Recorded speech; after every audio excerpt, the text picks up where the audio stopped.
জবরদস্তি করে উনি আমার সাথে ধর্ষণ করছে। পেটে থাকাকালীন একটা কিছু দিলে কিছু হইব, এটা তো আমরা বুঝতে পারি না। পরে যখন বাচ্চাটা হয়েছে উনি আর আসে না। চাকরি দিব, তাই ঠিক আছে আমি আর ঘুরবো না, আমি চাকরি করবো। আমি আর আমার আপু ওইখানে গেছি, যাওয়ার পর উনি কি করছে, জোর করে আমার সাথে একটা সম্পর্ক করছে। আমি তো আর বুঝতে পারি যে প্রথম এরকম হয়ে যাবো, বাচ্চা হয়ে যাবো না, লোভে পড়ে না। আমি তো ওনার সাথে কথাই বলতাম না। একজন বয়স্ক লোকের সাথে মানুষ কি যখনই কথা বলে, আমার মা চাইতো না, আমার মা কোনোদিনই ওনার কাছে টাকা চায় না।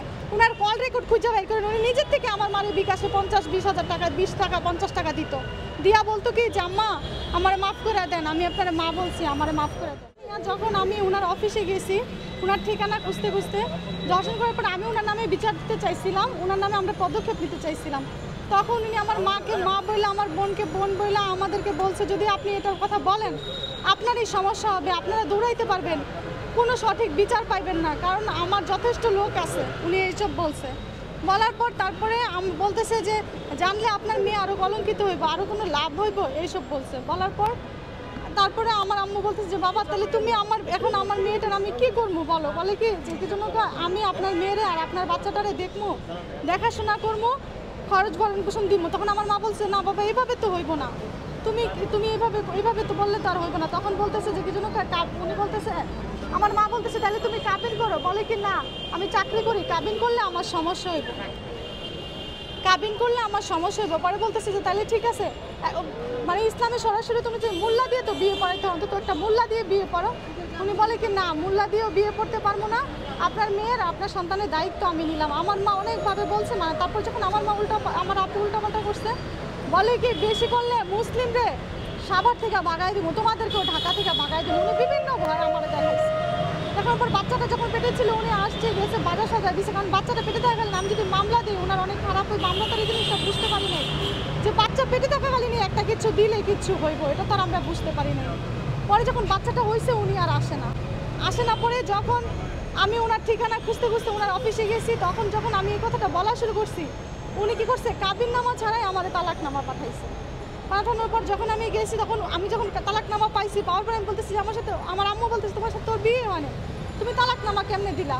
তখন বলতেছে কি যে কি যেন দিছি, যদি এটা নিয়ে আরো বেশি বাড়াবাড়ি করেন তাহলে আরো ক্ষতি হবে আপনাদের, যত বাড়াবাড়ি করবেন ততই আপনাদের ক্ষতি হবে। এই যে আক্তার ফারুক, আমি আসলে মিরপুর মাজারে প্রথম দিনই আমি গানে গেছিলাম। তখন প্রথম দিন আর আমারই কেউ গানে নিতে ছিল না, কারণ আমারই কেউ চিনে না তো ওইভাবে নিতে ছিল না। তখন ওনার সাথে আমার পরিচয় হয়েছে। তখন উনি আয়সা বলতেছে আমার মারে যে গান আপনি কি করবেন, তখন আমার মা বলতেছে যে আমার মেয়েটারে গান করতে নিয়ে আসছি বাবা। আমার মা বললো আমার ভাইটা প্রতিবন্ধী, আমার একটা বড় বোন আমি আর আমার মা, আমাদের কেউ ইনকাম করে আর নাই। তখন উনি বলতেছে আচ্ছা ঠিক আছে আমি প্রোগ্রাম দিয়ে দিব, আপনারা কালকে আসেন। মানে আমরা চলে গেছি, কালকে উনি প্রোগ্রাম দিয়েছে, ওনার প্রোগ্রামে আসছি। আসার পর প্রোগ্রাম করে আমি গ্রামে চলে গেছি, আমি আর আসিনি। 5 মাস পর্যন্ত উনি আমার ফোন দিয়েছে যে আমি আসবো নাকি, ঢাকায় প্রোগ্রাম করবো নাকি। আমি বলছি না, আমি ঢাকায় রেগুলার আসি না, আমার বোনের বাসায় আসছি, আইসা একটা প্রোগ্রাম করে চলে গেছি। তারপরে উনি এইভাবে ফোন দিছে পরে একদিন শনি একটা 5 মাস পরে আমি শনি একটা আসছি, উনি শনি একটা গেছে। যাই ফোন দিয়ে আমার মা ডাইকে আমার বোন ডাইকে বলছে যে আমার বোন যেহেতু একটু অনার্সে, তখন আমার বোন খালি ইন্টার পাস করে অনার্সে উঠছে, আমার বোন যেহেতু অনার্সে উঠছে আমার বোনটা একটা চাকরি রেডি করে, চাকরির কথা বলছে। পরে আমি আর আমার আপু একদিন শ্যামলীতে গেছি, যাওয়ার পর উনি শ্যামলীতে গেছি পরে আমার আপুর আবার ব্রেনের সমস্যা, আরও পদক্ষেপ কি জন্য নিতে পারি না, মানে কোনো আইনিভাবে কোথাও যাইতে পারি না, কারণ আমার বোনের ব্রেনের সমস্যা। আমার বোন অনার্সে পড়লেও আমার বোনেরও ব্রেনের সমস্যা। আমার বোন 2 মাস পর পরই আমার ব্রেনের এই সমস্যাটা দেখা দেয়। আমার বোনের প্রতি 2 মাস 3 মাস পর পরই আমার বোনের এই সমস্যাটা হয়। পরে যখন আমার বোনের চাকরির কথা বলছে, আমার বোনের এই ব্রেনের সমস্যাটা হলে আমার বোন শুধু ঘুরার পর আমার আপু বলতেছে চল ইসিতা, ওরা যেহেতু বলছে আমার চাকরি দিব, তাই ঠিক আছে আমি আর ঘুরবো না, আমি চাকরি করবো, চল ওনার কাছে যাই। ওরা আপুর ব্রেনের সমস্যা হলে শুধু আপু এরকম করে। তখন আমি আর আমার আপু ওইখানে গেছি, যাওয়ার পর উনি কি করছে, জোর করে আমার সাথে একটা সম্পর্ক করছে 2019 সালে। করার পর তারপরে আমি এই কথাটা যখন বলতে নিছি, তখন উনি আমার বলে কি যদি বলো তোমার বোনের হাজব্যান্ড, আমার বোনের বাকি তোমার বোনের হাজব্যান্ড সহ তোমার বোনের যেখানে চাকরি করে ওদেরকে সম্পূর্ণভাবে তোমার বোনের কারখানায় আমি দূর করে দিব, তোমরা শুনে একটা তোমার বোন থাকতে পারবো না, তোমাদের অনেক সমস্যা হবে, তুমি কাউকে বলবা না এই কথাটা।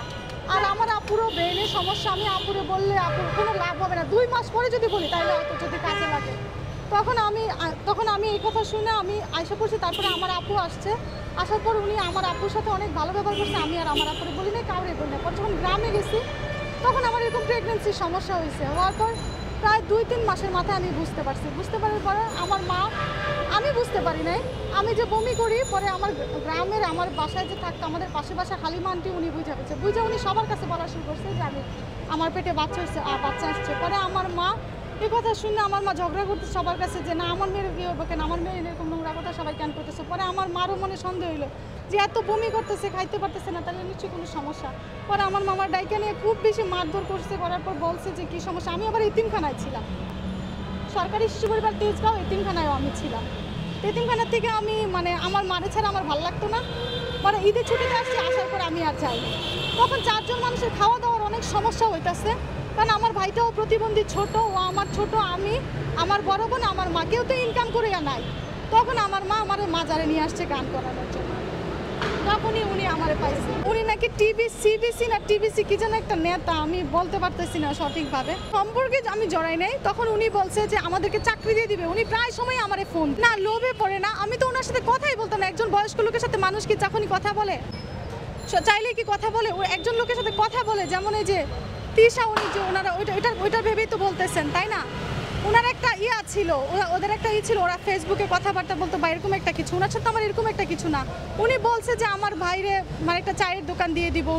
উনি রাজনৈতিকভাবে ওনার পাওয়ার আছে, আমি তো আর বুঝতে পারি যে প্রথম এরকম হয়ে যাবো, বাচ্চা হয়ে যাবো।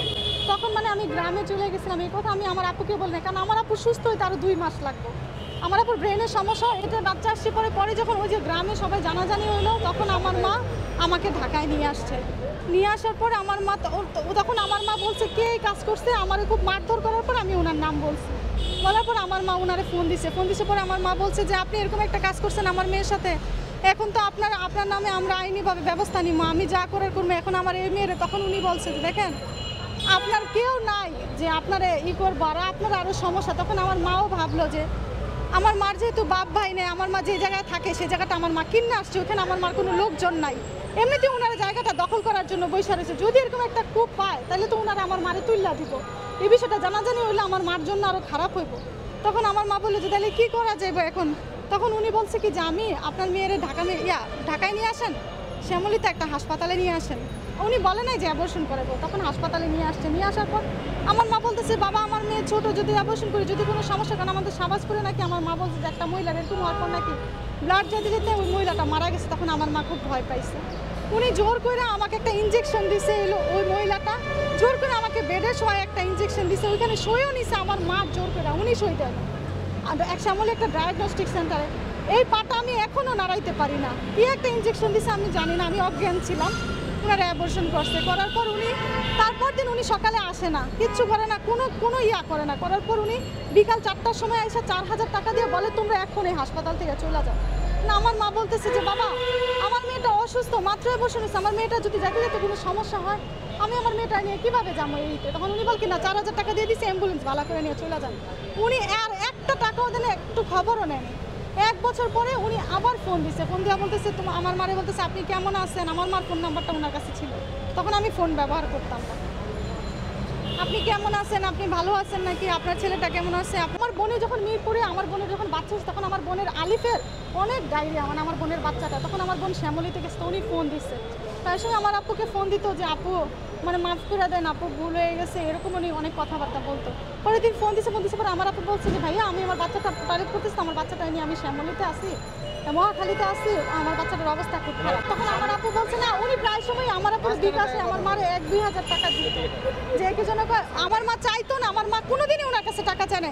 ওনার কল রেকর্ড খুঁজে বের করেন, উনি নিজের থেকে আমার মারে বিকাশে 50-20 হাজার টাকা, 20 টাকা 50 টাকা দিত, দিয়া বলতো কি যে আম্মা আমার মাফ করে দেন, আমি আপনার মা বলছি আমার মাফ করে দেন। তখন উনি কি করলো, আমি গেছি ওনার জন্য, পরে উনি বলতেছে যে আমি খুব দূর থেকে আসছি, খারাপ লাগতেছে, গরম লাগতেছে, পানি দাও। তখন আমি পানি, আর ওনারা বলতেছে যে আমার আপু ফোন দিতেছে। তখন আমি আপুর ফোনটা ধরছি, আপু বলতেছি সীতা আলিফের অবস্থা আরও বেশি খারাপ। উনি আর আমার ফারুক উনি যে ফোন দিচ্ছে এই কথাটা আমার না বলে বলতেছে আলিফের অবস্থা বেশি খারাপ, তিস্তা তুই তাড়াতাড়ি আয়। তখন আমি আসতে নিয়েছি, পরে আমি রেডি হয়েছি, পরে আমি বলতেছি যে আপনি চলে যান, আমি এখন রেডি হবো, মল্লিকাপুর অবস্থা খুব খারাপ, আলিফের অবস্থা খুব খারাপ, আমি চলে যাব। তখন আমি এই কথা বলছি, উনি জানা। তখন আমি দরজা খুলে রাখছি। উনি কি করছে, আমি আপুর রুমে চলে আসছি, যে আমাকে ব্যাগটা গুছায়, যে আপু বলতেছে তাড়াতাড়ি কিছু পাটি আর কিছু কাপড় চোপড় নিয়ে আয়, মহাখালীতে কিছু লাগবে এইসব।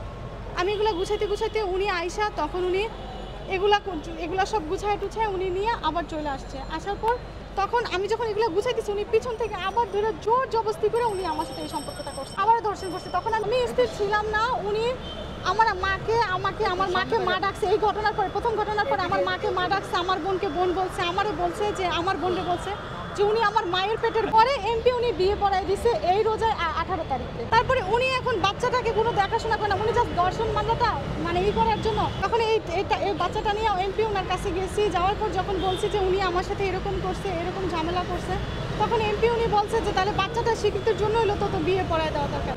বিয়ে পড়ায় তখন উনি কি করছে বলে কি আমার বিয়ে পড়ায় দেন, এছাড়া ওনার ভাই তারা আসছিল বলে কি বিয়ে পড়ায় দেন। তখন আমি রাজি হই না যে বিয়ে পড়ায় দেওয়ার বিয়ে পড়ানোর জন্য। তখন ওনারা বলতেছে তুমি দর্শন মামলা দিলেও কিচ্ছু করতে পারবে না, উকিলও টাকা দিয়ে কিনা নেওয়া যায়, তুমি ভাবতেছো তুমি দর্শন মামলা দিবে, এটা দিয়ে তুমি কিচ্ছু করতে পারবে না। ভাবছে চলো তোমার 10 লাখ টাকা কাবিন করে দিই, তুমি বাচ্চাটা নিয়ে সুন্দর করে সংসার করো, ওর খাও থাকো, তোমাদেরও তো তোমরা তো গরিব মানুষ, তোমাদেরও তো কোনো যাওয়ার জায়গা না। 5.5 লাখ টাকা কাবিন দিচ্ছে, 50,000 টাকা। আমি চাই যে উনি আমার আর মোহাম্মদরে একটা বাসা ভাড়া দেখ, উনি আমাদের যে খরচটা আছে সেটা উনি খরচটা বহন করুক, আমাদের দায়িত্বটা উনি সুন্দরভাবে পালন করুক, কারণ আমার তো বাবা নাই ভাই। উনি হচ্ছে আক্তার ফারুক, সড়ক ও জনপদে চাকরি করে। আর উনি কি যেন একটা নেতা, সিবি না কি যেন উনি নেতা। আমি ধর্ষণ হওয়ার পর থেকে আসলে আমার বড় আপু আর আমরা তখন থেকে আসলে মামলা করতে চাইছিলাম, কিন্তু উনি বলে যে কি যেন যদি মামলা করো এই মিরপুরে এই বাসা থেকে তোমরা চলে যেতে হবে। এবং বাচ্চাটা হওয়ার পরে যখন বিয়ে পড়াই দিছে তখনও উনি এই কথাই বলেছে তোমরা এখান থেকে চলে যেতে হইবে।